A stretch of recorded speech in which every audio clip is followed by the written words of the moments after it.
to the Cheap Seats podcast, presented by the Cheap Seats Media Network. This is episode number 30. This is the Steph Curry episode of the Cheap Seats podcast, and it's beginning to look a lot more like spring. Maybe not here in Chicago because it's been raining and miserable recently, but things are supposedly supposed to heat up soon. And I think that the best marker of when spring is coming is when there's golf on our TVs and it's beautiful outside where they're playing. And the Masters is coming up very soon. So to talk about a sport that we haven't really talked about a whole lot in this podcast, I think this is kind of our first foray into it. And I figured why not bring one of my good friends and one of our foremost golf experts here at Medill, Everett Munez. Welcome to the show, Everett. Wow, thank you. I mean, foremost golf experts. Yes, that's really what I am. But Hey, yeah, thanks for that's what having you are me to on. me. So we're happy to have you. Perfect. Thank you. Dom, let me ask you a question. Sure. What's the origin behind the Cheap Seats podcast name?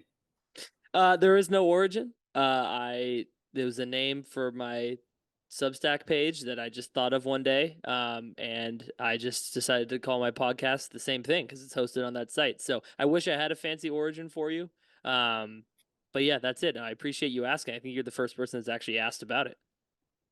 Yeah, I mean, my Substack's called Sports and Stuff, so it seems like yours might have a bit of an origin, but I mean, oh well, it's more creative than mine. We'll say that at least. Good plug, sir. Um, Good plug. I know follow Everett on Substack as well. He writes some really interesting stuff, especially around the golf game. He's definitely educated me a little bit more in the weeds of which putters the champions are using. You know, strokes gained is something that it's entered into my lexicon by way of Everett. So I appreciate you making me smarter about golf, and hopefully you'll be able to make our listeners smarter about golf in this episode. As I said, we're going to preview the Masters that's coming up. We're recording this a week before Masters Sunday, so a few days before the tournament kicks off on Thursday.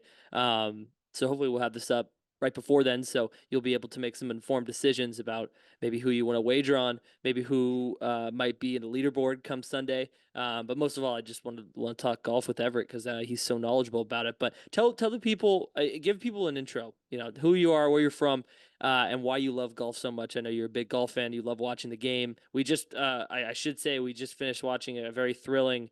What was that? yeah, The Texas the Open. I don't Valero even Texas Open. Yeah, it Valero was. Texas Open in San Antonio. Thrilling Yeah, finish. Akshay Bhatia got the dub. I think his second win on tour, but he's only 22 years old from LA. So a big yeah. win from him. He's qualified to the Masters. Yeah, that's huge for him. And like, I just saw somebody tweet about this yesterday, but ever like since Batia is now in the field because he had to win the Texas Valero Open, like he's the first participant in the Masters to also play in like the drive, chip, and putt at That's Augusta, awesome. and he did that 10 years ago. So I mean, Wow. this is like pretty awesome for him, and honestly, just a really cool thing for Yeah, no, golf. And it's fantastic. yeah, I mean, just getting just about me a little bit. I'm Everett. I'm recently graduated from college, and now I'm pursuing a master's at Medill, like Dom. And I like golf because I've been playing it for I can't tell you how long, probably since I was like 6 years old. Although now saying it, I'm not sure love is the right word for golf. I feel like everybody who's played it has very much a love hate relationship with the game. Yeah, I played competitively for a bit through high school and then didn't play in college. Just recently, within the past 2 years, I've been like getting on that grind again. Just played yesterday morning. Awesome. Nice. Love it. I suck, but that's okay. Um, I have a hole in one. That's pretty nice. But yeah, I mean, my goal eventually is definitely an option is to cover golf. Earlier this year, I went to the WM Phoenix Open, which I'd been to before as a spectator, but I mean, covering it is a really different experience. Obviously, it's a lot more work and less. Well, no, it's fun, but that tournament itself is unreal. Like Yeah, you're they had inside the stuff selling ropes, as out. they say. Yeah, inside the ropes was nice because I couldn't have been able to get on the 16th without it. Um, yeah, unbelievable experience. I mean, the freaking rained the whole. What's your swearing policy on the GFC's podcast, Tom? You can swear, man. I don't have any All right, well, issues it was with that. But my grandma does listen. That's the one caution I should say is my grandma Oh, does okay. listen to this program. But you know, I'll try to keep it clean for your grandma then, and for anybody else it's all up watching. to you, man. I'm not going to tell you what to do. Yeah, but it was really tough because I went to Phoenix and thinking, oh, well, I checked the weather beforehand and I knew it was gonna rain, but I didn't know it was gonna rain like that. And Yeah. course was super muddy. There was hail on Wednesday. Jeez. Trying to pursue stories in the hail is a really fun time, but we got a few good ones out of it. So yeah, I Yeah. mean golf, I You love got to it. talk to Sahith Theegala, his family, and got to do Yeah, a cool story on him. What was that? How was that like? that was. I mean, that was one of the stories. Like that was probably the first idea that I had going into the tournament. A lot of the other ones kind of were just like the moment things, like oh that could be interesting. But Hmm. like weeks before I went to the WM, I wanted to cover Tagala. And like I follow him. I've been following him for a while. I mean, on TV. I saw him last year at the AT&T, or I guess that's 2 years ago now. 2 years ago now at the AT&T. I don't actually know when this was, but he was a great I talked to his dad, at this tournament, and he's just such a great guy, and like that's what the focus of this article is about. And the dad is just, like so supportive of his son. Like, he's become like a cult hero almost, like, people are throwing on shirts with the Gala's dad's head on it, and he's high-fiving everyone, like, it's just he's a really awesome guy, and it was a really fun story to write. I did have to go out early in the rain that day, though, so worth it. Hey, well, I commend you for toughing it out. I guess covering golf, you don't expect the weather to be like that all the time, but props to you for rebounding from that and adapting and putting out some good stories. So yeah, you should check that out. Everett's a great golf writer. And I should say he's on the I think pantheon of best mustaches on this show. I think so far in our young Wow. yeah in our young run that this show has had. I would put you up there. So I props to you for growing out that stash, sir. I really appreciate that. Awesome. Well, I appreciate you sharing a little bit about you and your recent experience covering the WN Open of Phoenix. Um, should we talk a little bit Masters? I mean, this is one of the best weekends of the year, I think, and I'm not even a huge golf fan, Everett. And I know you are. Um, I love, it's that part of the year where, like I said, things are really changing. Become the weather's getting nicer. It's more spring. Usually this is around Easter sometimes, sometimes not.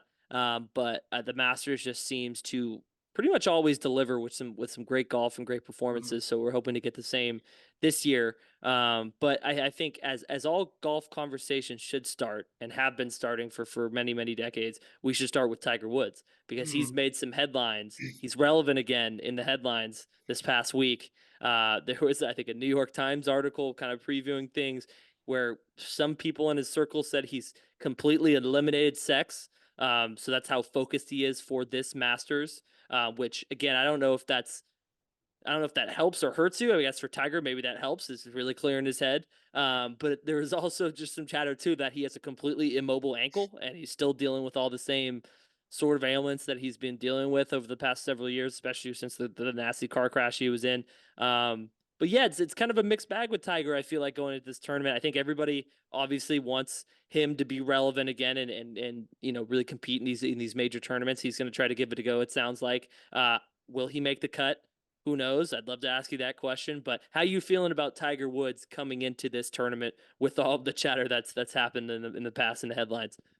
Yeah, well, I mean, I've never heard giving up sex for golf before. I mean, I've heard of it. Obviously, there's been a lot of it in fighting. I mean, I Mm, think Muhammad Ali and Mike Tyson reportedly didn't like abstain from sex before fights. mm, I mean, in soccer, Pep Guardiola, no sex after midnight. At the same time, he wants his players to have sex yeah. because he thinks it makes them better football players.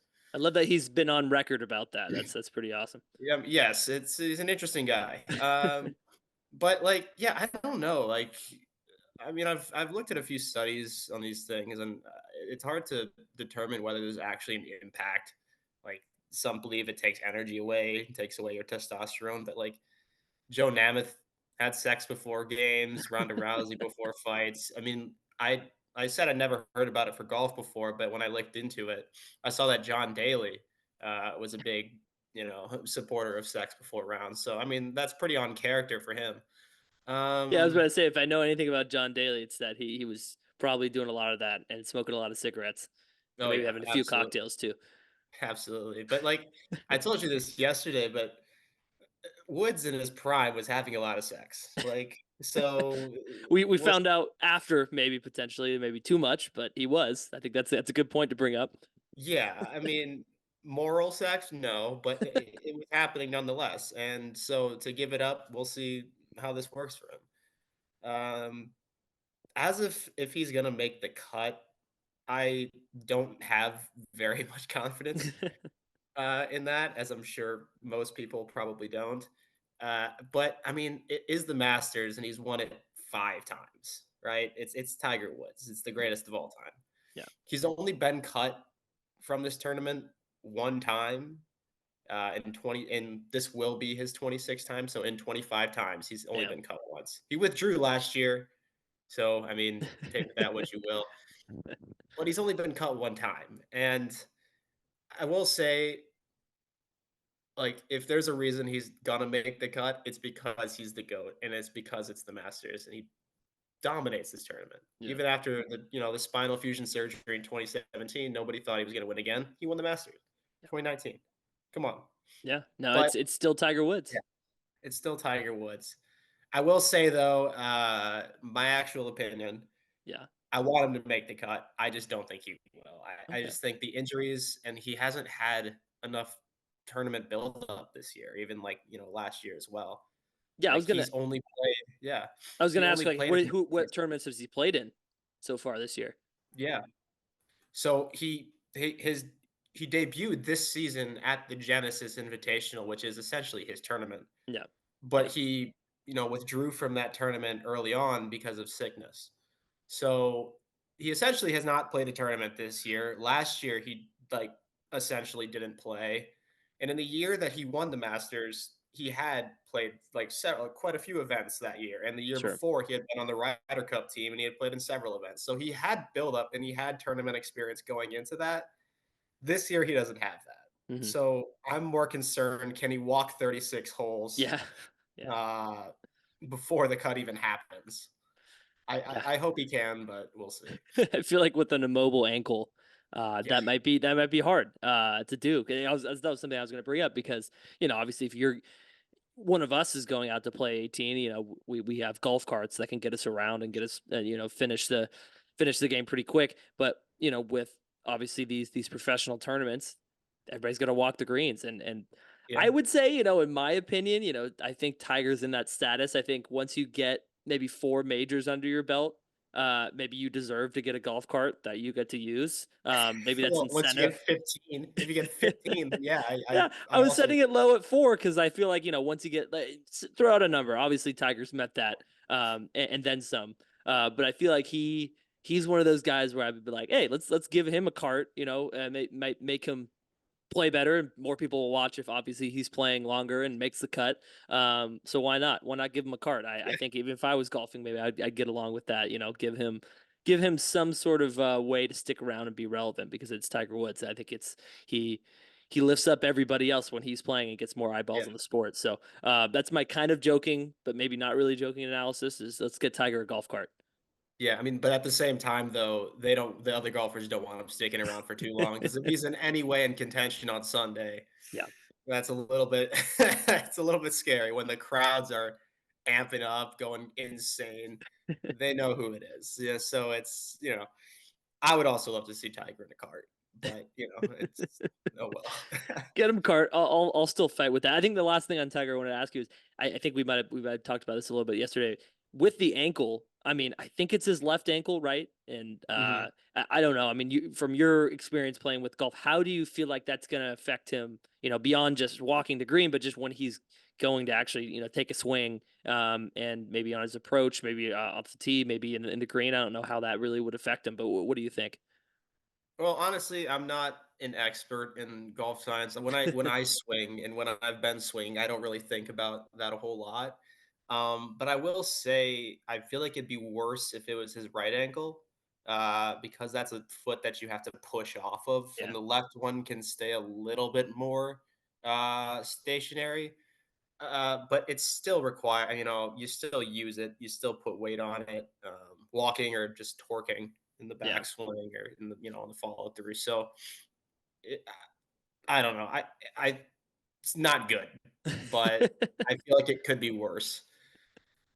Yeah, well, we'll see what shape Tiger's in. I mean, I think the ankle's the big concern right now, but I mean, he's obviously had back issues and other things. So, if he really want to give it a go, I think it's the Masters. So I think he obviously always wants to give it a go for this one. But what kind of shape he'll be in will be definitely be something to watch. But let's get into the actual tournament now. I know that Tiger will be somebody that I think people want to to be in it and make the cut. But like we said, it's unlikely given just how much golf he's actually played this year so far. But let's talk about the other folks in the field. And I just want to throw it open to you. I mean, what are you looking forward to most in this year's Masters? Maybe some, competitors to look at.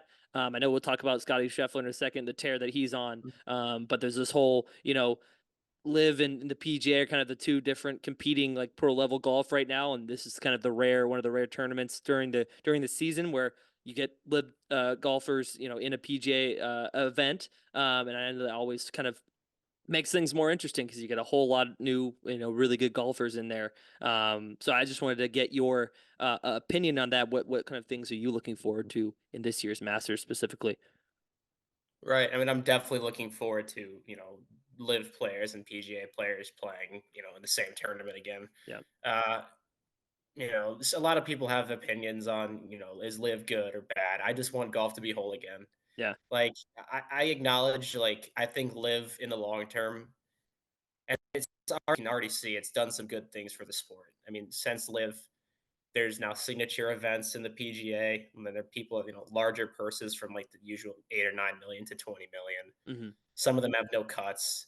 So it's really hard to be a professional golfer. It really is. So you yeah, have to, I mean, you're not really making money unless you're in the top, I don't know, I'll just throw out a top 20 in the world. sure, So I feel like, it's brought money into the sport. And I think it's, it's good in the long term.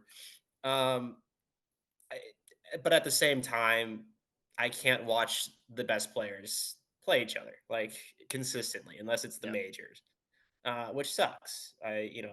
In the Players Championship a couple weeks ago, which Scheffler won, like they've deemed that tournament the best field in golf. But is it the best field in golf when you don't have John Rahm, Bryson DeChambeau, Joaquin Neiman, and the other guys? yeah, Uh, but yeah, it's gonna be fun. I think the live guys definitely have um, like just like looking at how they've performed in the majors, they have yeah, two of last year's major winners. Granted, Rahm was on the PGA at the time when he won the Masters, but Koepka won the PGA last year as well. The last Masters, actually, John Rahm, Brooks Koepka, Phil Mickelson, and Patrick Reed all finished in the top five. yeah. So live Very, guys tend to yeah. perform pretty well. Live dominated. Yep.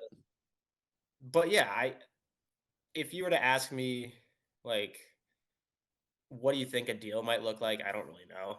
Yeah. Uh, it's really tough to say at this point. One thing I am kind of wondering is like, are the tours going to stay separate? Um, are there still like basically are the live guys going to be able to play PGA events without punishment? I know Scheffler, I believe like Fowler also said he thinks that these players should be punished if they come back. Um, but yeah, I mean, will some of the PGA guys be able to play on team events and live? I don't really know. Also, I mean, this is hasn't really been discussed, I don't think, but will the LPGA see any of this money? Like, that's what Mm, I'm also interested in. Like, because Lexi Thompson, Nelly Court, and Rose Zhang, like they're some of the most popular. Like, I know who they are. Ton of people outside the golf world know who they are. Like, the prize nothing is nothing compared to the men, and that's yeah. that's the case in a lot of sports. But Rose Zhang is one of the best players in the world, and she's still taking college classes. Like, Yeah. what? Yeah. It's Like, wild. what? So, I mean, yeah, I don't know what the deal will look like, but ultimately, I'm just excited to see these players playing at the same event. I can't wait to see Scheffler and Rahm. I can't wait to see, the whole field. Yeah, I agree with you in the respect that it definitely has forced PJ's hand in terms of improving some of the I don't know the compensation and just the different things for life of competitors on the PGA field. You know, like you said, the purse sizes have gone bigger. They've made some sort of adjustments to make it maybe more attractive, just to keep people there because of the money that Live is thrown out to all the really good golfers out there, and it's obviously an attractive you know, league to play in. If you're getting way more money and you're playing only 3 rounds every tournament instead of 4, there's only, I guess, 2 tournaments a month basically, so it's a much like you know, less um just harsher season that you're playing, because on the PGA it's just like a tournament every weekend basically. And if you want to make money, you got to keep, you know, playing as much as you can so you have the most chances. But with Live, you kind of have some guaranteed income, and then you know, you play much less often. So there's definitely a trade off on that. But again, I'm with you. I do want to see the best players playing against each other, and that's just kind of what we get with the Masters. So I think it always makes things more interesting. But we're talking about a player that's still in PGA, and feels like he's been up there every single tournament this year, and just really in recent memory he's always sort of hanging around on Sunday, but hasn't been able really to get a breakthrough as of late in a major tournament at least, and that's Rory McIlroy. So I'm interested to hear what you think about Rory going into this tournament. I think he's like the second or third best odds to win this tournament. Obviously I think Scheffler's the favorite, just from the books I'm looking at. Rom's up there as well, but it looks like Rory rightfully is up there as well. Do you think he can break through for the Masters this year? Well, if he does, it would be, he would complete his career Grand Slam. He's won all the majors except for the Masters. Um, Honestly, and at the Valero Texas Open, he just finished third, which is his best finish of the year.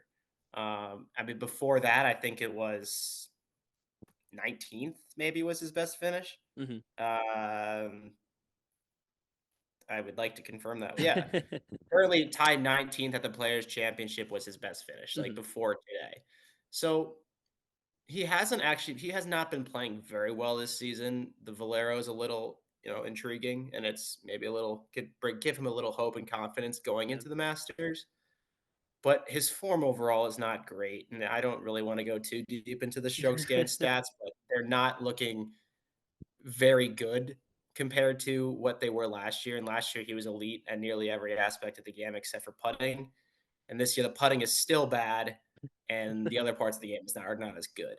Now, I will say that he generally performs really well in the major tournaments. Um, in the Masters, he has 7 top 10s and 14 tries, Hmm. uh, four top fives. He finished runner up to Scheffler in 2022. Uh, Granted, he did get cut last year, Yeah. but overall, he plays well in the Masters. And I think even in the majors, in the last 8, in 7 out of the last 8 majors, with exception of the cut at the Masters, he's finished in the top 10. So when it comes time to put your legacy on the line, because that's what these majors are, they legacy builders, he plays really well.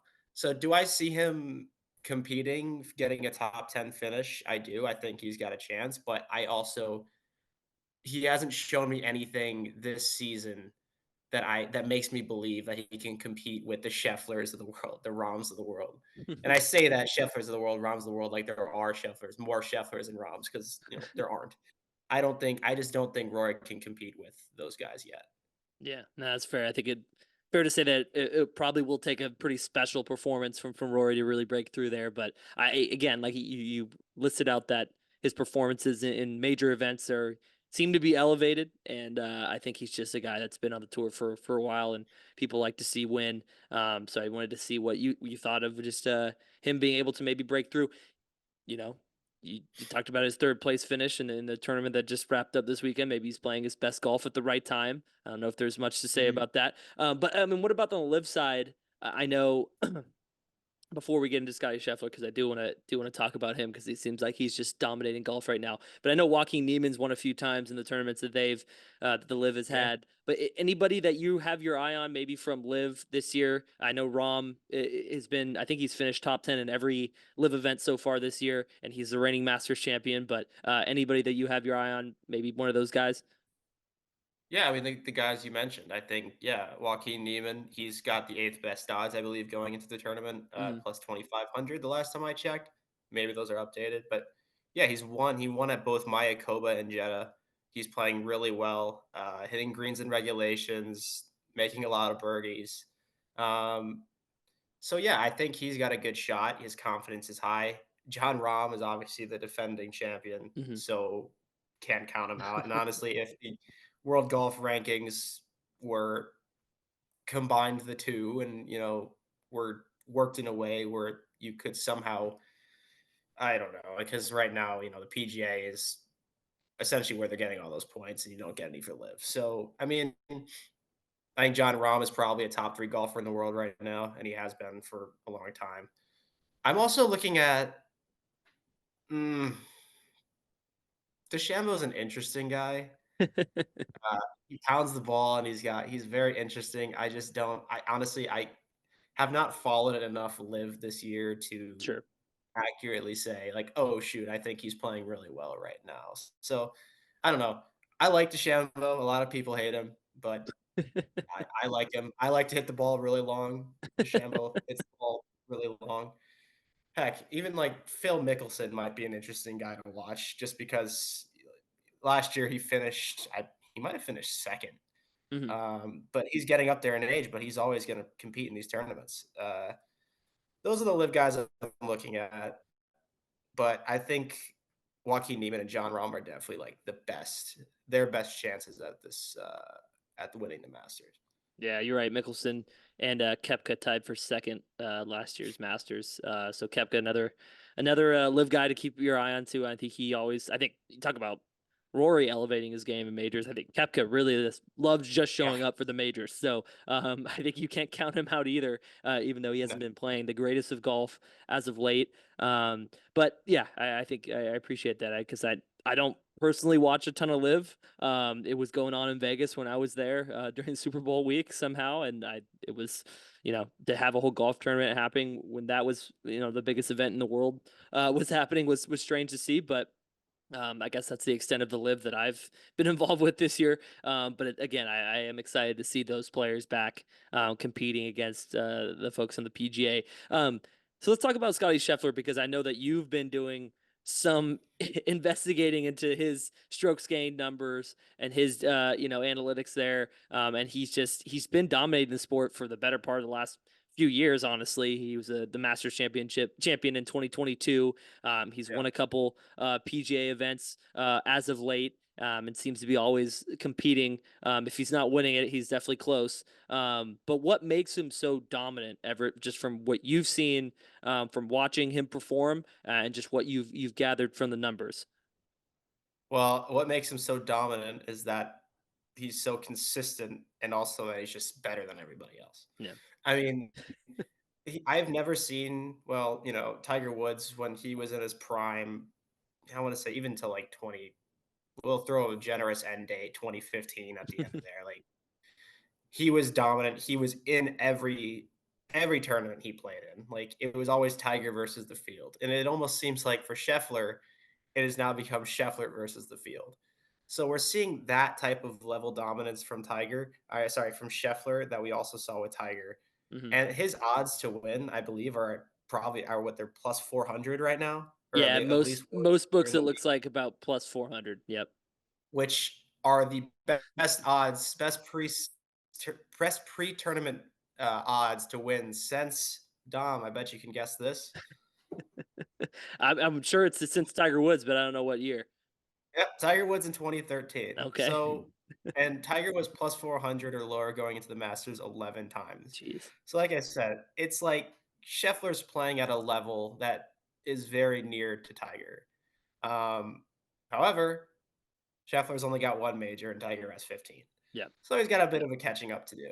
Uh, but yeah, I mean, just his whole game, minus the putting, is just so good. It's so good. And again, I don't need to get too in depth into strokes gained, but last year he led the PGA in strokes gained total, tee to green, off the tee, and approach shots. That's four different categories, and nobody's ever done this before, including Jeez. Tiger Woods. I mean, just if people don't know what strokes gained are, it's Yeah, please essentially just explain. It's essentially just a way to compare aspects of each like of golfers' games to each other. So it'll look at a specific round in a tournament and say, "Oh, he gained or Scottie Scheffler gained this many strokes off the tee in comparison to the field." And the more strokes gained you get, the better you did, the better that aspect of your game was. And so it's basically just compiling all that through the season and into a total stat essentially. Got it. That's still confusing, but it's really all you need to know is that the more strokes gained, the better. Got it. So, I mean, again, with the exception of his putting, and he's always last year he was 162nd in putting. I think he's probably close to 100 in putting this season. Wow. Um, That's out of the whole but PGA field you're talking about? yes, yes, and again, this is another stat. He's top 10 in scrambling, which means that even when he misses the green in regulation, which means on a par four, he hits the green after his second shot, or on a Mhm. par three, he hits the green on his tee shot. Even when he misses the green in regulation, he's still able to make par better. Wow. And he's in the top 10 of making par better from those situations. So doesn't miss the green often, but when he does, usually doesn't hurt him very much. Yeah. Um, but yeah, and I think he's finally turning it into wins, and it's large part of it is because of his seemingly improved putting. He just won back-to-back tournaments, the Arnold Palmer Invitational and the Players Championship, and he honestly should could have won the Houston Open had he not missed a 5-footer to force a playoff. So the putting's improving, but there are still areas where you see it and it's like, "Oh, man, it's not great still." He's still a little bit shaky. Yeah, for him to be this dominant and how consistently dominant he has been, for him being this dominant, but also having this part of his game where it's such a glaring weakness, compared to the rest of the field, is I think just a testament to how good he is at every other part of the golf game. Off the tee, approach shots, everything else. It's just if he could get. I mean, just imagine if he could get his putting at even just more of a serviceable level, and just how Oh, dominant he could be once he gets it there. But I mean, do you think he can get it there? I mean, obviously, like you said, we've seen some improvement lately. He does miss some of those really short, putts, like every once in a while, and it may cost him. But have you seen any market improvement recently, and do yes. you think that can carry over into the tournament?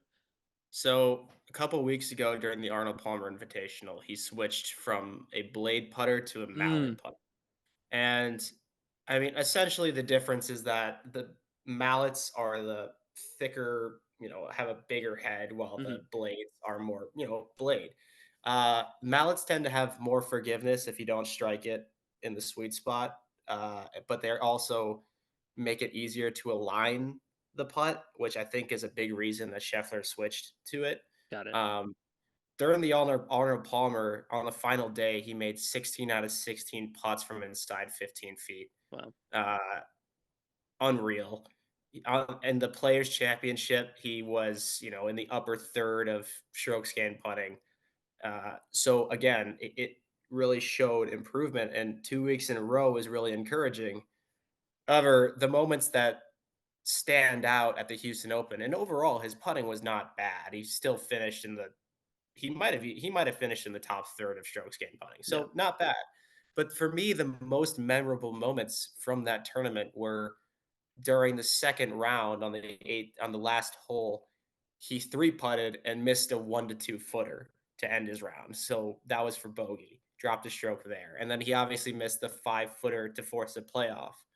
So if he has both of those, at least the 1 footer, he forces that playoff, or maybe he Yeah. wins that tournament. So there's little hiccups here and there, and you get that with every golfer, but there's little hiccups here and there that suggests the putting is not quite there. But I also want to look at the Houston Open like more generally. I've never seen Scottie Scheffler, or at least in recent memory, I've not seen him that frustrated. And Mm, it like his emotions were very clear whenever he hit a bad shot. And he was not the dominant Scottie Scheffler that won the Arnold Palmer, that won the Players, that we've kind of been seeing for the last like year and a half. So he was good. He was very good. And he almost obviously won the tournament, but he wasn't dominant. So for the Masters, are we going to get the really dominant, ice cold Scheffler, or are we going to get someone that looks more like the Houston Open? And I honestly think he's going to go back to form and he's going to be right up there again on Sunday. But there were a little bit worrying signs during the Houston Open, but honestly, that would have been his third win in a row, which would have been too absurd. So You just I got I get think too hot he'll before the Masters. You can't get too hot. you cannot get too hot. So I feel like honestly, it might have been more pressure on him if he were to win 3 in a row and trying to win 4 in a row at the Masters. Yeah. So and I think now it's just time to just focus up and try to win the Masters.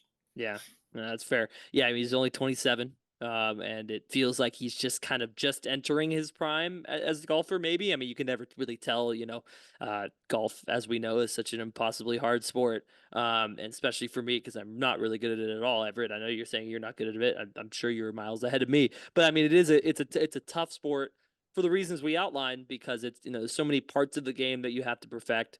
The tour is just so brutal and just the Mhm. mental aspect of staying locked in and hitting the perfect shot for 4 rounds every tournament is very very hard. But it seems like Scottie Scheffler has a leg up on everybody else right now, and it's reflected in the odds going into the tournament. Plus 400 is pretty damn good Crazy. for any favorite. So I think all eyes will be on Scottie Scheffler to see if somebody can knock him off. Not to say that obviously it can't be done because you have the Mhm. talented guys like Rom who won it last year. You have guys that are playing good golf, but it just seems like I don't know. It seems like Scheffler's tournament to finally get another major win. Just with Yeah, the way and he's he playing. needs more majors. He Yeah, needs more yeah, majors because you can be as dominant as you are, but with only one major, of course, is good, but multiple majors will really cement his legacy. And again, he's not old, so yeah, he has so much time to win more. yeah. Yeah, But he's he a young needs to. man still. Yeah, he's got to win Yeah, more. It's the ring culture in golf, as they say. You get the hardware in the majors when it really counts, when the purses are biggest, and when the most eyeballs are on the sport. So all eyes on Scottie Scheffler as we tune into the Masters this year. I think it's going to be a fun one. Is there anything else you want to? I think I don't know. I think the one question that we maybe posed before this that I think it might be a good one to explore just on the topic of Scottie Scheffler is golf better when there's a dominant player like Scottie Scheffler playing? Obviously, we talked about he hasn't had all of the major wins to really back that up yet. But when Tiger was really humming, maybe it was just Tiger, maybe it was just Tiger being Tiger and just how unique he was, and how dominant he was. That was something special. We may never see anything like that ever again. But do you feel like the sport's better when there are guys that I guess people can recognize more that are dominating the sport rather than just a lot of really good golfers that win every once in a while? I would 100% say yes. Okay. Um, At least for me, prime Tiger Woods, I feel like most people would agree that that was probably the most fun they had watching golf, Mhm. and he brought so much attention to the sport just because he won all the time, and he was such a likable figure. Um, before that stuff that came out, but I feel like he's even still a likable figure, and you saw that after he won the last Masters. Yeah. Like so many people still love this man. The golfers that are playing now like idolize Tiger. So, and then even look at 2015 Jordan Spieth when he won the Masters and the US Open. Like that was such a great time for golf. Brooks Koepka 2017, 2018 winning Yeah. back-to-back US Opens and PGA championships. That was an interesting time for golf because whenever there's this guy at the top, it's interesting to see if there's anybody that can come knock him down.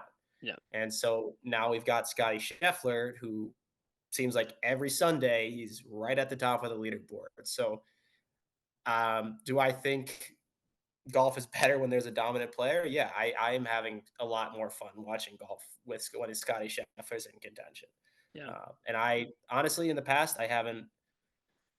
There's been times that I haven't watched a ton of golf, and but in the past like year and a half, I've been tuning into my TV a lot more than I usually did. So Yeah, no, I think I've since I've met you, I think you watch probably the most golf that is any out of anybody I know, even the tournaments that not everybody else is necessarily watching. I think you even stayed up for some European ones late at night as Oh, well. the Ryder Cup. Well, you got to stay up for the Ryder Cup. That was really sad, but yeah, I mean the Ryder Cup is my favorite tournament. The international team competitions It's are unique. Yeah. so fun.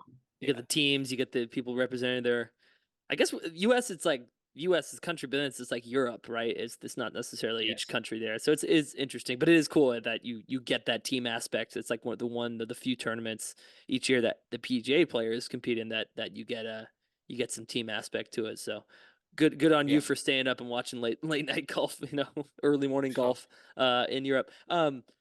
Anything else that you want to say just for on this Masters in general? I know you want to get to the dark horse picks, maybe just some Yeah, guys sure. that maybe aren't on the top, aren't super favored to win or aren't up there, but maybe folks should have their eyes on. I have one here, but I'm curious to hear maybe one or two that you have in mind.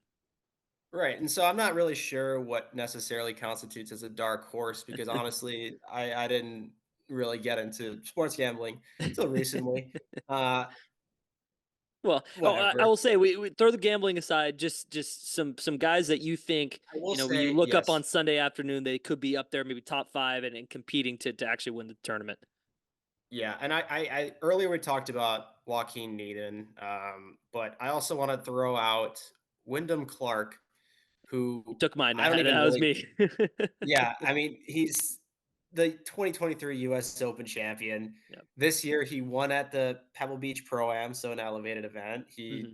Or I guess they're designated events now. He was the runner up to Scheffler and the Arnold Palmer and the Players. Like Yeah. he's never played in the Masters before though, so I feel like that's the one thing that worries me a little bit because it's just such a unique environment. Yeah. Um, and also the Masters is or Augusta is a place where the left to right ball flight is rewarded, and Clark has the well, sorry, the right to left is awarded at Augusta, and Clark has the right to left. I don't even know Left what to I'm right. saying. Yeah. So he Yes, has he the has the opposite left of to what's right. rewarded. Yeah. Anyways, yes, after that jumbo of words that I just said, um, yes, he has the opposite ball flight that generally Okay. gets rewarded. So you think that's going to be a challenge for him? I think it definitely could be. Another Yes. thing I want to, yeah, and I Please. want to hear your thoughts on it too. Yeah, I mean, I had Wyndham Clark because I've seen from the few tournaments that I've seen this year, I've watched PGA. He has been in contention, like he said. He won the he was second in the Arnold Palmer, and he won Pebble Beach back in February. I feel like he's playing good golf at the right time. I think Xander Schauffele is the one other guy that I'd maybe put up there. I Mhm. think he's obviously done well in the past in PGA tournaments, but I think right now he has been playing some good golf. I think he finished tied for second in the players at Sawgrass. So I don't know. I think Xander Schauffele could be one of those names that you're seeing in the top five when we get to Sunday. But I know it's going to be a crowded field. And I'm gonna keep throwing out Sahith Theegala until he Yeah. actually wins one. Sahith Theegala, dark horse. He's got insane odds, plus 5,500. Anyways, no, I mean he's looking to win his first major. Hey, Doesn't have a ton of major experience, but he was ninth at Augusta last year. Um, you got like, and got he's to shout playing out your very guy. well. He's playing very well this season. He's got four top tens in nine tries in 9 events. He's only missed one cut, so he is playing very well this year, and I feel like he does have a chance to do something or finish high on the leaderboard Yeah. this Masters. Okay. Some good names. Some good names. Yeah, I think it's you could look at the favorites. You could look at the who's really predicted to do well, and I feel like crazy thing with the Masters is there's always maybe one or two guys that you don't expect that are going to be up there and can maybe win it. So, excited to see who that could be this year. Mhm. I guess just beyond the Masters, Everett, I don't know if you have any other things to say about this tournament specifically. Again, it's the first major of the year, so it's really just this kind of introduction, really, into the real golf season that's happening. When it gets later in the spring and into summer. So I'm excited for that. But talk about this golf season in general. You have any bold predictions for where things go? I know we talked a little bit about potential PGA Live merger, but just even just on the greens this year? Anything that you think, maybe a bold prediction that you think may happen by the time this whole season wraps up? Well, I'm about to make a prediction that to me even sounds stupid. Okay. Um, I was thinking about this question. I was thinking, oh, I could say Scottie Scheffler is going to win 2 majors, and Mm, that would be absurd. mm. But I feel like this other thing is borderline more absurd in that the United States is going to lose in the President's Cup to the international team. Um, that doesn't it just simply doesn't happen. And have you know what the President's Cup is? I assume, right? I do, but I think you should explain to our listeners who may not be familiar with golf and how this whole Cup series is Yeah. really calculated. So the Ryder Cup, as we mentioned before, is Team USA versus Team Europe. The President's Cup is Team USA versus essentially everybody else, not including Europe. And So not, yeah, elitist by the United States. no, not at all. I mean, come on, it's us against everybody. But yeah, in the history, they've been doing this event since 1994. There have been 14 total events, and the U.S. has won. I mean, they've won. I believe they've won it. What they drew once and they lost once. So I think they've Wow. won it 12 times.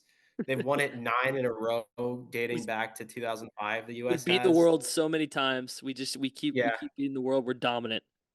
we destroy the world, but we lose to Europe. So, I mean, that makes sense. Um, but yeah, I mean, one of the things I'm looking at, though, is that it's at the Royal Montreal Golf Club, Mm, and so it is on foreign soil, and you know that in the Ryder Cup, the US hasn't won in Europe in, like, 30 years mm, plus. Granted, it's not like that in the President's Cup at all. As I said, they simply don't lose to the international team. But I do think that because of that, there's a chance they get complacent. Um, I will say that Jim Furyk is gonna captain the US team, mm. and he said that they're gonna bring a very similar team to that they did to the Ryder Cup. So they're probably bringing Scottie Scheffler, Wyndham Clark, Xander Schauffele, Brooks Koepka, maybe, like, you know, Bryson could get in, I don't know, Spieth Thomas. They've not been playing well, though, so the US team on paper is better. However, the international team does have a ton of good players. Like Hideki Matsuyama won Yep. the Genesis earlier this year. Jason Day has been playing really great for the past year. Even like, Tom Kim is one of the more likable guys. He hasn't been playing great, but he's still in the top 20. And all those guys are. So yeah, I mean, there's also a lot. I'm also looking at the Canadians. There's Oh, okay. Nick Taylor. Yep. They're going to be playing at home, and it's going to mean a lot to the Canadians, where golf is such a it's been growing, and a lot of the Canadian players have been Yep. doing very well in the last couple of years. Nick Taylor just won the WM Phoenix Open this year, and I'm also looking at like Corey Connors and Adam Hadwin also have a chance to be on the Yeah. international team. So for the Canadians that do make that, they're going to want to win, and I feel like they're going to want to win more than the U.S. is going to want to win. Hey, So it's that I home think course advantage, Everett. yeah, I think the international team's gonna want it more, and I wouldn't be surprised if it's a really close match. Okay. So, So you think just because the talent, it's on Canadian soil, and they'll be inspired. The Canadian team will be inspired specifically, but you think that the rest of the world maybe has caught up to us in terms of the President's Trophy. That maybe this time well, it's the international team winning. yeah, yeah, I mean, I think there's definitely a chance that the international team is winning. I honestly do I think the rest of the world has caught up to the US? No. I Wow. mean, we still have the United States still has Scheffler, they have Clark, they have so many players in the top 10. Yeah. Like, but again, the international team also has good players, and they're going to want to win and break the team's losing streak. So, Okay. I like it. yeah. I like the prediction. That's spicy. Any other ones or any just general thoughts you wanna wrap this golf conversation up with? I just made the boldest prediction of all time, so I don't think I can really Yeah, top it. go any. Yeah. Fair enough. What about you?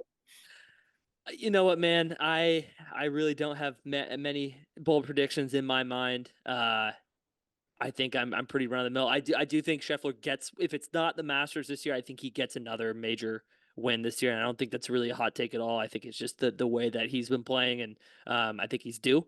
Um, I'd like to see my guy Colin Morikawa get back into the mix a little bit. Oh He's yeah. fallen off of a bit from his peak, but I always do love watching Colin play. Uh, Cal Berkeley guy, so I'm always a fan of Yeah. him. Um, but yeah, no, I think those predictions are wonderful. I'm excited to be along for the ride with this golf season. But I wanted to end with some of your favorite sports memories. It's something that I ask all the guests on my show, especially the first time that they're on. So I wanted to pose this question to you, Everett, as we wrap up. Any favorite sports memories in general? Can be from you playing, can be from you watching, but anything you want to impart and tell the guests today before we get out of here. Right. I mean, I've got a few. I mean, the one that involves me was the hole in one that I had 2013. Wow, Worst shot. I can't, I mean, I can describe this shot. I freaking essentially chunked it. And the ball still went, I don't know. It was a terrible shot, but went in it the went in. hole. So who cares? Where was On it? like, hmm? Where was it? I was at Westmoreland, just of course in Wilmette. Okay, so So local Chicago uh, area. 200 yards, 4 iron. Yep. So Damn. yeah, I mean, We'll find the video somewhere. We have to go back in the archives. We'll try to get the if anybody yeah, recorded this. that video didn't exist because I think I shot like I still shot 93 with the hole in one, so it was not the best. All right. Uh, Okay. in terms of like other sports moments, though, Cubs winning the World Series in Yeah. 2016 just Yeah. as a Cubs fan. Big for Chicago. Uh, I mean, in person, the best sports memory I have is I went to the 2022 MLS final. Wow. And I'm a big LAFC fan, and I became a big LAFC fan when I went to college out in LA.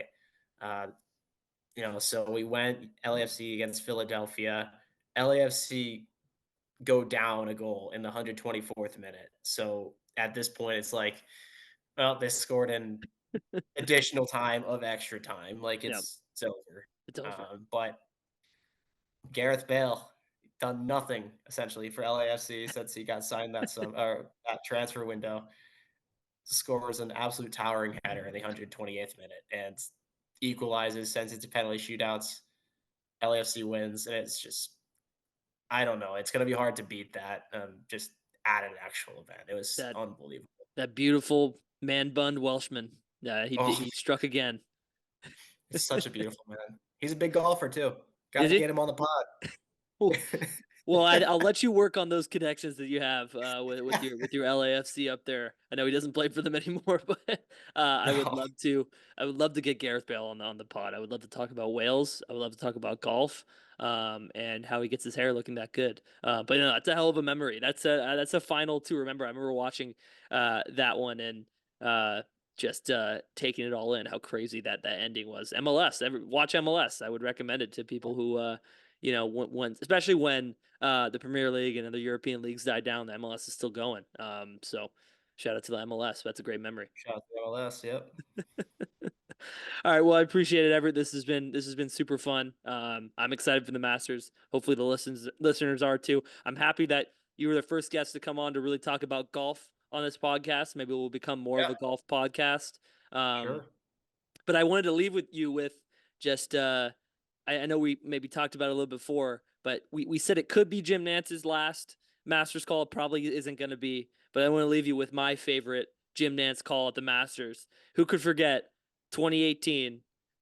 The guy, the GOAT, Patrick Reed, getting the huge win, and Jim Nantz's line at that Masters when Patrick Reed won.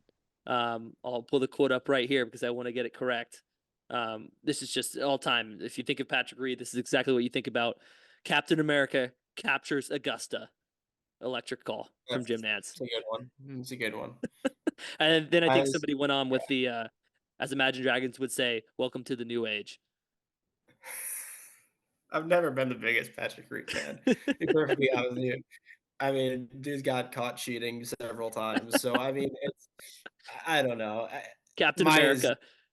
yeah, I mean, mine's Return to Glory, 2019, it just has to be, Yeah, uh, that's pretty but good. yeah, Dom, if you ever I mean, going away from golf, if you ever wanna talk about financial fair play, Everton, No, we could we're do not. We don't need to that. do this right now. We don't need to. Yeah, yeah, you and your Man City getting the rules changed before Everton's gonna get slapped with his financial fair play. Then they were gonna get the rules changed. They're gonna put a salary cap in, and Man City's gonna get off scot free. So we don't need to talk about that right now. But no, maybe that's something for a later podcast. I appreciate you bringing that up, Everett. This has been fun. Like I said, appreciate you having on. You're now part of the Cheap Seats family. So you're welcome back on anytime, sir. Oh, thank you very much, I'd love to do that. Appreciate it, man. Have a good one.